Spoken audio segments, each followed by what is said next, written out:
Hey everyone, I'm Ross Chastain, and welcome to episode 10 of Asphalt, presented by LEVRACK and powered by Ag America Media. Now remember, full-length episodes can be found under the Like a Farmer YouTube page and under Like a Farmer podcasts wherever you listen to your audio podcast. Today we'll recap Michigan and Mexico. Then I'll take you out to the Midwest Feeding Company. They're in Milford, Nebraska, and we'll learn all things large-scale cattle feed yard. I'll answer some of your Ask Ross Anything questions, and we'll wrap it up with a look ahead at Pocono. But first, let's jump into the Smashdown presented by LEVRACK. We're here in the studio at the farm, back from Mexico with producer Ben. Hello, Ben. What's up? How are you doing? You feeling better? I feel great. I don't think you're the one that's feeling so hot this week. Last episode, you were sick. I think was that 2 episodes ago? 2 episodes ago, which is fine. But I think you and I probably had about the same symptoms. Maybe I was the one that gave it to you, but it was just really delayed. I mean, that'd be a month. Yeah. I mean, never know. Yeah. I have felt terrible. Started Friday night in Mexico, just head cold, runny nose, and just got worse Saturday, Sunday. Monday was the worst flying home. Landing, coming from, I don't know, whatever, 27,000 feet down into Charlotte was painful. So I don't want to do that again. Sinuses are all clogged up. But, man, Michigan feels like a lifetime ago, but we had the truck race. So had a big effort out of Nice Motorsports with DQS, Precision, Autoventive. It was, we didn't qualify very good, but we drove up and had a chance to win. I think I'm still spinning out off turn 2 underneath Carson, which I hate. I cut his left rear tire down, but my gosh, that was a big slide. That was a long ending of that race. Big wreck, a lot of cautions right at the end. It felt like it was never going to end. Everybody that seemed to kind of pit during those cautions fell all the way back, and then they cycled wreck back up, like kind of how you did with your first wreck. But yeah, that was a lot of fun to watch. At least, how was it to race during that? I mean, big drafts, big runs, a lot of passing. It's like the perfect combination of like drafting, but the good trucks can separate themselves. It's kind of a perfect scenario for the truck series, I think, because the top 6 or 8 could gap out and race, and then there was a gap back to the field. So yeah, it was cool. I gave Carson my right rear, which I still regret. So that's where our race went wrong. I should have never let him get to my right rear, but live and learn. We moved on to the Cup race where we qualified. Gosh, not great. We were wide open. Balance was okay, but just didn't, like, we just weren't, I guess, very fast. But we drove forward, and I think we finished 6th. So that was not quite good enough to be top 5. Like, I could see it. I just couldn't quite get there. But we ended the race with like a third of a gallon of gas. Like, yeah, I mean, just a handful. So it was just enough. We saved just enough. Yeah, a lot of different fuel strategies were kind of going on. Carson, I mean, had a really good day. That was rough. Gosh. I know they were fighting fuel the entire time, whether they were going to save or wait for a caution, but inevitably cut a tire down, which they had kind of a lot of those in practice, if I remember. They, like, once we got to the race, there was a handful, I think. Do you know why that was, or was it just teams just being aggressive with setups? We don't know exactly why it happens, but usually it's a kind of a Venn diagram of air pressure, camber, and load. And load can come from just the car, or it can come from the driver placing the car. And I did see Carson swerving a lot, which loads the left rear harder on the bumps on the front stretch. Something that I've learned the hard way not to do. But he was up there fighting for the lead and the win, and can't blame him. He was going for it. But definitely, the 77 is so fast. They're due for getting the finishes more often. And if they keep doing that and passing all of us, I mean, he just drives by all of us. It's wild right now. He's just on the gas. He can just go in the corner on the gas and turn, and then be on the gas sooner on exit. So cool to see. Happy for Spire, but we're trying to catch up to him because, man, they are flying right now. So yeah, we finished 6th, and we got crashed out of the truck race. Hated that. But that'll happen.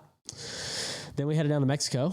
That was a lot of anticipation or just nervousness by a lot of people.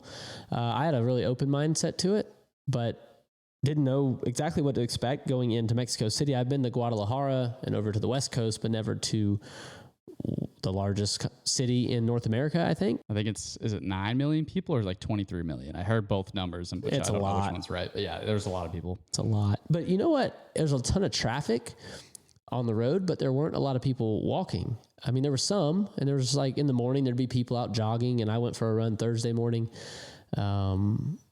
Like I saw some people, and like I jumped in an Uber at one point. You could get around town. There was a lot of cars on the road. Yeah, ton of cars. And then once Saturday morning hit, they were all gone. There was no traffic. It definitely cut way down, and yes, for sure. But surprisingly, Monday morning going over to the airport, it wasn't too bad either.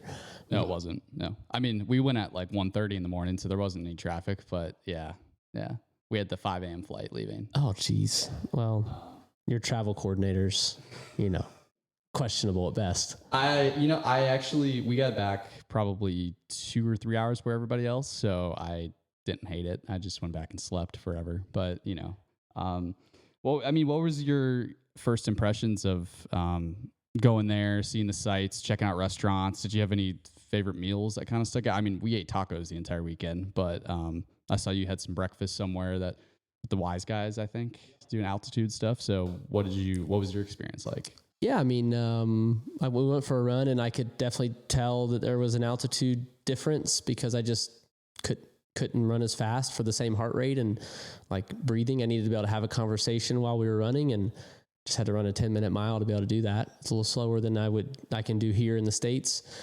My favorite food though was the taco stand by the media center. It was awesome. Tacarando or something. I don't even know. It was a long name. Yeah. The green one. Yes. And it was right in front of the haulers, and it was free, and they were on it. Like when they opened, they prepared tacos al pastor, I think is how you say that. And they had a couple different ones. They had the Sunday, they had this like, I think it was Sunday. They had this like bright pink one that I was a little hesitant about, but I think it was my favorite one of like the entire weekend they had. But dang, I stayed away from it Sunday, just a little nervous. Probably a good idea. Yeah. We couldn't find any chicken Sunday, so I had pork, just grilled pork and rice. It was good though. My stomach's been fine. Everything was good. Bottled water for everything. It's so odd trying to brush your teeth awkward with a bottle instead of the sink. I just want to use the sink so bad. It felt so good to get home and just drink tap water out of the sink. I texted our group chat and said the same thing. I thought I'd never miss brushing my teeth from tap water. I can't feel like there's enough pressure to like clean the toothbrush after I'm done. I'm like dumping it on it. It doesn't feel as like I'm blasting all the toothpaste out of it. Yeah. No, it was very unique. My hotel had rolling molten lava hot water during my showers. Like I'd be taking a shower and 20 times during my couple minute shower, it would just blast hot water instead of the temperature I had it on, and only for like 2 seconds, and it'd go back to normal. That's weird. I heard that a lot of places there have weird hot water like that. Ours was fine. We never had issues, but some other people I think were saying that too, which is just interesting. But I don't know. But track wise, it was great. I mean, it's a purpose-built FIA track, so it's built to the standards that we've come to know at like COTA and several other tracks where they have to build it a certain way, and with the paint and the curbing and a lot of stuff that is just standardized. So that was good. Plenty of runoff areas to slide if you miss a corner or abort and go around, or a long lap. We had our Joker lap, which I didn't see anybody take it. Maybe they did, but it was kind of self-policing with tire packs and curbing and grass. So it really worked out good. The rain was sketchy at the beginning. That was slick. We didn't even get a lap in before it rained. And luckily, starting up front, we were able to be out of all the chaos of people hydroplaning back in the pack and then slamming into people in front of them, which happened with the 8 and maybe 34 down in turn 1. So, the big wreck. Yeah. It just seemed like you got hard enough on the brakes. Is that like a wheel hopping thing, or is that? Yeah. That was a hard hit for them. That was crazy how quick Kyle sped up as soon as he got backwards. It was just like glad on ice. It is. Whenever that happens, it feels like you speed up, which doesn't actually happen, but it feels like it. Happy to get through that. And then throughout the race, we just weren't quite good enough to go like win the first stage. We had control of it and lost it to the 60 and the 12. And then throughout the race, just couldn't quite make enough lap time to really stay in contention with SVG, which nobody did at the end. But still, through the first 2 stages, we couldn't even keep up, and then got spun, caught the caution right after we pitted, so that was good. And then really fell off at the end. So just saw, I think, from 8th to 16th there in the last run, just spots bleeding, lap time, big time fall off for me at the end. Just abusing my tires too much, trying to stay in line in 8th, and then it eventually fell all the way back to 16th. So definitely not the end we want, and we've seen this before. It happened. Same thing happened at Coda. So trying to understand what I'm doing different. SVG obviously making a lot of lap time at the ends of his runs, and I'm not. So I was looking with 5 to go. He was still like a second or 1.2 seconds faster than everybody. It was unreal. And I wasn't as fast as anybody you were looking at. So I've got some work to do to make my Goodyear Eagles last longer. So yeah. Yeah. Good experience overall, though. Do you feel like it was, from seeing all the fan response from it and the festivities were cool to see? Yeah. People were excited. Yeah. I mean, all weekend, they recognized me more than I get recognized in the States. I mean, people, we didn't go outside of the track on race day. I saw some videos of like Todd Gilliland out. I mean, he was like a head above everybody, and people were swarming him, wanting his autograph pre-race. So that was cool. He's out in the fan zone. All right. Well, that's kind of it for Mexico. Yeah. Yeah. Before I answer some of your Ask Ross Anything questions, let's take a trip out to Milford, Nebraska in the Midwest Feeding Company, where I actually got to scoop up some cow shit. Let's check it out.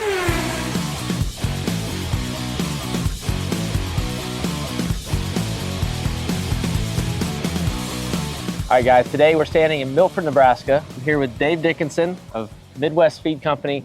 We're here to learn all things cattle. Dave, impressive operation you've got here, man. When we came up over the hill, we realized we were here. Yep. We're hard to miss. Sometimes we're hard to smell. Yeah. Miss the smell, too. But anyways. We came in on the good side of the wind. We're definitely in it now. Yep. How long have y'all been here on this land? So we've been at this location since 1995. Okay. So originally we were closer to Omaha. We had 2 yards up there, but we've consolidated everything to here. Okay. So now, was that a conscious effort by you, or it was the family? My dad, and just environmentally, it made more sense. We're pretty urban up there, and so it made sense to kind of move things out here. Okay. So there was an existing yard here, and then we doubled the size of it. So. Now, you weren't always in the family business. I grew up in a small feed yard with my dad, and then I went to college, and then I worked for a mortgage company and for TD Ameritrade for a little while, and then we bought this yard. So I've been here since I was 24. So. Gotcha. When you were growing up, because I had thoughts as a kid that I wanted to be like my dad and my granddad in watermelons, did you have thoughts you wanted to run the yard here? Yeah, I mean, there was part of me that wanted to do that, and part of me that also kind of wanted to venture out and finance, and that's what I got my degree in. But then once I was in that, I realized that this is basically where I was meant to be. Standing here looking at all this cattle, I've got lots of questions. What stage of the cattle are you in their life? Right. So basically, prior to us, these cattle would have either been backgrounded in a yard smaller than this, but a similar deal where it's a dry lot and they're fed in fence line bunks, or they would be off of a ranch where they're grass. And so we get cattle from both of those places. They come here. We try to put the weight on as efficiently as we possibly can and for the least cost. Mm-hmm. And then from here, they get harvested. So we have some cattle that are contracted to certain packers. We also have some cattle that are just on the open market that packers will drive in, look at them, and make a bid on them. How do you come up with your feed? So we have a consulting nutritionist who formulates our rations. And again, it's based on appropriate protein, energy levels, and then cost. And so currently we feed byproducts out of ethanol plants. It's a modified distiller's grain. So it's the modified part means it's been dried, partially dried. So it's a wet mash product. Then we also feed hominy out of a corn mill, and their end product goes into cereal. So this would be like a powdered corn byproduct, and they're only about 20 miles from here, so that works pretty good too. You've seen the technology advance on, Yeah, on that side, I'm sure. definitely. Yeah. How did you used to? Yeah, so a lot of it originally was just typical accounting. It was done in logbooks and by hand. Everything was done by hand. Where now, there's proprietary computer programs that we didn't develop them. They're industry programs that we use, one for the accounting side and then one for animal health and feed. Right. And so if we have an animal that's sick, we will assign it its own individual tag, and there will be records of everything that has ever been done to that animal. Otherwise, it's recorded as a group. Yeah. So these cattle would all have what they call EID tags. There's a blue button above that orange tag, and those can be electronically read, and they're all a unique identifier, and it would say where they were born, any history that anyone along the chain has, similar to like a blockchain type thing where everybody just keeps adding more history to them. So Right. And hearing you've grown it, you said almost double from when you got from back when we into first came here. Yeah, it's double what it was. it? Yeah. What's your dad think about? Yeah, he still is active and enjoys it. Again, they're not feeding up where he's about an hour away, but he comes down all the time and he'll help with whatever we want him to. So Okay. so it's fun. Why do you keep doing this? Yeah, good questions. There's days when you do wonder why sometimes, but it's a great quality of life. It's a great community that we live in here, and it's a great place to raise a family. And we provide quality product to people around the world. Do you ever order the chicken? Yeah, I do eat chicken, but I mean, it's hard to beat a good steak, right?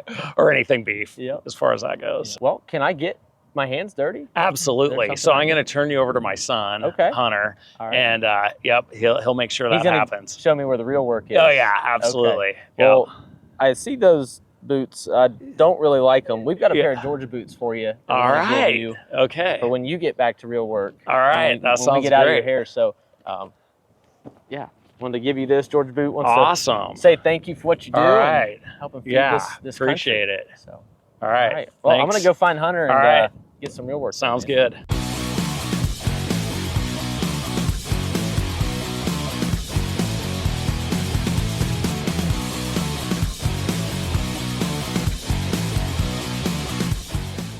Well, Hunter, your dad sent me over here to talk to you about getting some real work done. He said you were the one that be in charge of that.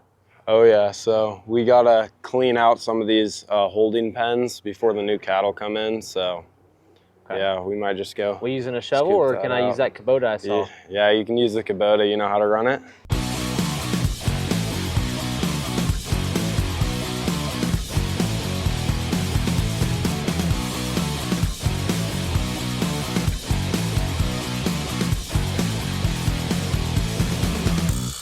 Line here. Yep. You want to go in right below it. Okay. That's the vein.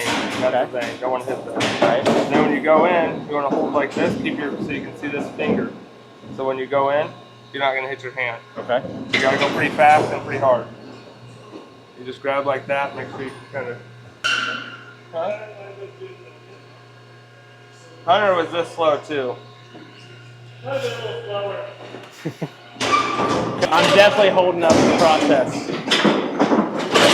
How'd I do? Pretty good. Think you'd hire me? Pretty good. Oh yeah. I think he said no. Yeah. Look, I know I held it all up and the process slowed down, but man, that's incredible. The efficiency y'all have, deworming them, tagging them, and it's all traced. They were scanning them on the Kubota. I'm gonna give myself like a 4 out of 10, to be honest. We got to get you in some new boots. So Georgia Boot wanted to give you a fresh pair. Thank you. I wouldn't wear them in the pen, day one, unless you're going to make them real work boots right off the bat. But Georgia Boot wants to say thank you. And for me, man, thank you for letting me come get my hands dirty. For sure. Thanks for helping. Yeah. Big thanks to Dave and Hunter at Midwest Feeding Company, as well as Kubota, Georgia Boot. Now let's answer some of your Ask Ross Anything questions. Make sure to keep submitting your questions that I may or may not answer to our full video episodes on YouTube. This week we've got one from Too Fast for You 937. How does running on Fridays and Saturdays help you on Sundays? Places like Michigan, running the truck and cup car, the on-throttle time and lift point and back to throttle are really similar. So that was really crucial to be confident pulling out on track in the cup car, as well as Charlotte. They lined up almost identical. So that was Charlotte was probably the best I've had in a while for on track, on throttle, off throttle stuff. So that's where that helps. In the Xfinity car, we're off throttle more. So the cup car actually feels slower in a sense, where I can drive it harder. Like I can be on the gas more in the cup car than I can the Xfinity car. So it definitely, the Xfinity car felt fast down in turn 1 at Nashville. So I feel like the sensation of speed in the Xfinity car helps, and then the on throttle matching of the truck helps. So I can make the case that either one, both will help each and every weekend. I would do more if I was allowed. Eric Latham 9384 asks, do you get nervous calling the races live for radio or TV? Yes. I've gotten more comfortable with radio just because I've done more of it with PRN. The CW Xfinity race in Mexico, I was nervous. I also wasn't feeling great.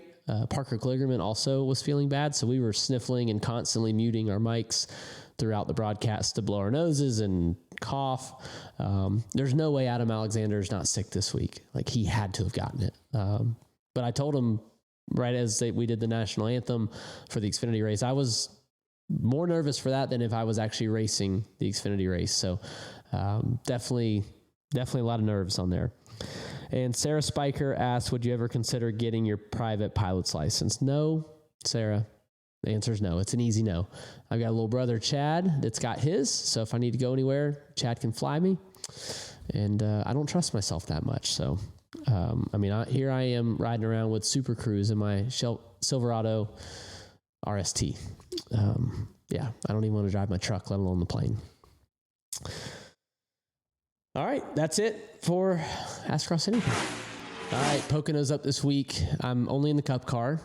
Pretty uneventful weekend, really. Just going to focus on going fast in the number 1 car. I get to make a trip to the Pentagon on Friday, which is cool. That's a perk of winning the Coca-Cola 600. And then when we get up there, just trying to figure out how to get around 3 very unique turns. Turn 1 with a ton of banking in respect to the other 2 turns. The most brake pressure and slowing down. And then turn 2, just like high risk and pretty low reward in my mind. I rarely gain a bunch of time over there. I just generally lose it if I hit the bumps wrong or the car bottoms out through those tunnel bumps, which is from where we all drive underneath the track in turn 2. And then that's the alternate start finish line for practice and qualifying. And then turn 3, long, very long flat corner. Running 4th gear through there, trying to get a good run off onto the front stretch. Now the second longest front straightaway in NASCAR behind Mexico. We've shown speed there in the past. We'll try to recreate some of that. See if we can get one of those really cool American Eagle trophies. It's got a big bald eagle on it. So looking forward to it.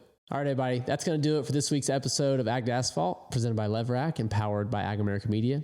Be sure to tune in this Sunday at 2 o'clock for our Cup race at Pocono on Prime, our last race on Prime. If you're going to be at the track on Saturday, I'll be out at the merch hauler at 11 o'clock.